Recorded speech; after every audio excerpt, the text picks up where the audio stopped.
مرگ در مسیر حق در حقیقت رسیدن به الله است. او اللهی که ما هر لحظه آرزوی ملاقات رو داریم. از این بترسید.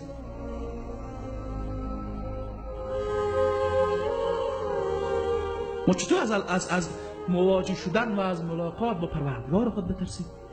عجیب است. این مفهوم معنویت است برای بنده مؤمن. این مفهوم در زندگی صحابه هم زیبا تمثیل شده. زمانی که در غزوه احد مشرکین سر صدا میکنن که محمد کشته شد، یک صحابی میشنوه میگه که خب محمد در اون مسیر کشته شد، شما از او فرار میکنید؟ از جنت فرار میکنید؟ از دیدار پروردگار فرار میکنید؟ از ملاقات با الله فرار میکنید؟ عجیب است.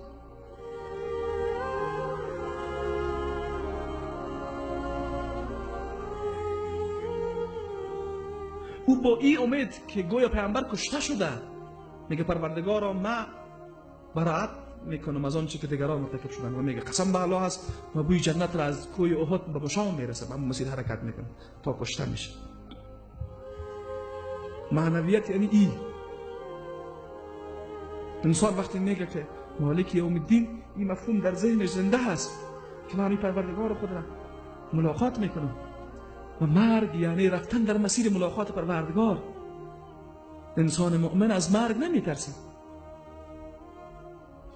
اصحاب رسول الله صلی الله علیه و سلم وقتی شهید میشن جمله مشهور و همیشه از اونها تکرار میشه فزت و رب الکعبه، پروردگار کعبه قسم که من کامیاب شد. این جمله را میگن. چرا ما از مرگ فرار میکنیم، میترسیم ولو در مسیر حق باشیم. اصحاب رسول الله بزرگان دینی ما این رقم نبودن. با ضربه خوردن میگفتن فزت و رب الکعبه، میفهمیدن ملاقات پروردگار خود میری. میگفت اگر من کسی بکشه خب با ملاقات پروردگار خود میگه من میرم میخوایم زندانی بکنیم با پروردگار خود من خلوت میکنم. انسان کسی را دوست داشته باشه زیاد، بزرگترین خوشی همیست که کته از او تنها باشه. میگه در زندان با پروردگار خود خلوت میکنم. مرا تبعید بکنیم در زمین الله سیر میکنم. چی چیز بیشتر از این کردن میتونیم؟ معنویت انسان را قدرتمند میسازه و نماز مکتب است برای کسب معنویت، مکتب است برای احیای مفاهیم ایمانی. یادآوری همین مفاهیم است. انسانی که باورمند به الله هست، انسانی که محبت الله در قلبش جا گرفته باشه، از روز جزا نمیترسه. به معنای از این نیست که غافل از حساب کتاب الله، نه، برش آمادگی دارن. جالب از اصحاب رسول الله من پرسان میکنن که قیامت چه وقت است؟ یعنی گویایی که اونا منتظرن. پیامبر ازشون پرسان میکنن چی آماده کردی برش؟ مالک یوم الدین چی برش آماده کردی؟ گپ جالب میگه.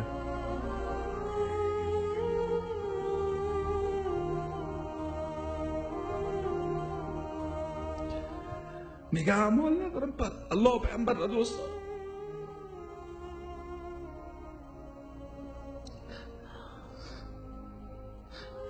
این مفاهیم ایمانی در قلب اونا زنده و پیدا. ما از این نعمت ها محرومیم. به یاد ما نمیآید. از نعمت محبت الله محروم شدن از همه نعمت ها محروم شدن است. گاهی وقتا باید با خود فکر کنید که در قلب ما محبت الله و پیامبر وجود داره. او محبت الله و پیامبر باعث شده بیای از پیامبر وقوع قیامت پرسان بکنه. عجیب است.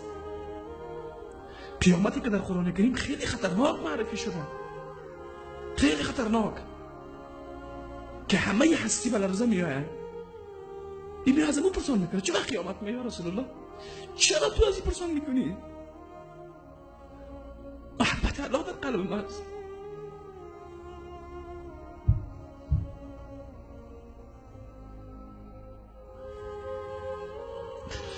انسانی که محبت الله در قلبی باشه در عبادت الله باز غافل نمیشه، از عبادت الله فرار نمیکنه، از مواجه بودن با الله و از راز و نیاز با الله خسته نمیشه. قلبش در مقابل الله خاشع است. ما این حالت نداریم. از عبادت خود فرار میکنیم، از ملاقات پروردگار خود فرار میکنیم. توقع نجات در روز قیامت را داریم، توقع رسیدن به رضایت الله و ملاقات پروردگار خود داریم. با چی چیزه؟ با این ایمانهای ضعیف ما که با کوچکترین فشار ازش فرار میکنیم، با عبادتهای ما که اوج سراسر از ریا و عجب و گناه و تکبر و غرور و ریاست. خود دیندارم فکر میکنیم چی چیز داریم؟ چرا از عبادت الله غافلیم؟ چرا از روز جزا غافلیم؟ چرا ما را دنیا در خود غرق کرده؟ چرا این کلمات بسیار عظیم الله قلبهای ما را بیدار نمی کنه؟ هر روز 5 بار در مقابل الله قرار میگیریم، تنها در نماز پیشین 10 بار تکرار میکنیم مالک یوم الدین، مالک یوم الدین، مالک یوم الدین. چی؟